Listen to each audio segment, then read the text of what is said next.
On a par exemple aujourd'hui à peu près le même nombre d'emplois qu'il y avait lorsqu'il y avait l'exploitation du gaz. On est à environ 8000 emplois sur cette zone de lac. Avant 2030, on a un objectif de dépasser ces 8000 emplois et d'aller vers les 10 000 emplois.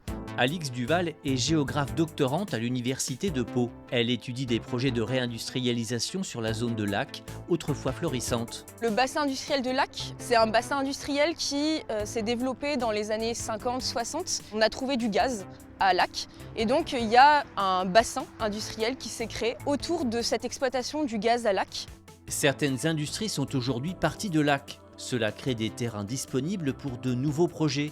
Et c'est utile dès lors que la France cherche à se réindustrialiser. On est sur un territoire industriel où en fait il y a des possibilités d'installer de nouvelles entreprises, de nouvelles industries sur ce territoire. Là par exemple, cette friche industrielle où auparavant était installée Yara, elle pourrait accueillir Élise Énergie qui veut construire le projet éco pour décarboner l'industrie, le maritime et l'aviation.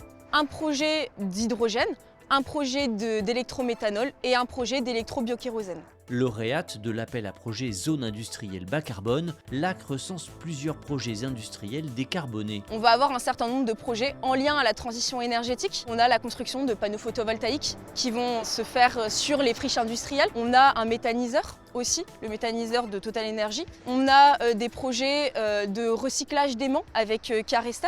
L'idée, c'est d'avoir de nouveaux projets qui vont permettre la réindustrialisation de la France, la souveraineté énergétique française, mais sans mettre en péril en fait les ressources naturelles et écologiques françaises. Pour que son projet éco soit acceptable, Élise Énergie a entamé très en amont une concertation avec tous ceux qui pouvaient avoir des inquiétudes sur le territoire. 2 ateliers débats ont été organisés sur le thème de l'eau et de la biomasse. Des associations sont intervenues et leurs propositions ont été prises en compte pour améliorer le projet éco. À mon sens, le débat, c'est le plus important. C'est-à-dire qu'on ne pourra pas avancer en laissant pour compte une partie de la population.